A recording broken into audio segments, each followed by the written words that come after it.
it's excluding God in processes. These processes are, as far as I'm concerned, they are being done now out without God. No wonder there are threats that are being said that people are threatening the judiciary. We have heard the Matemada is threatening the judiciary. We have seen some of the applicants' petitions are threatening the judiciary.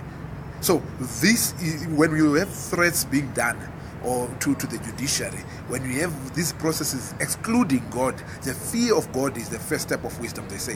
When you have these processes excluding God, then that means we have started getting into a serious problem, a serious predicament. And I hope many church leaders will see this for what it is.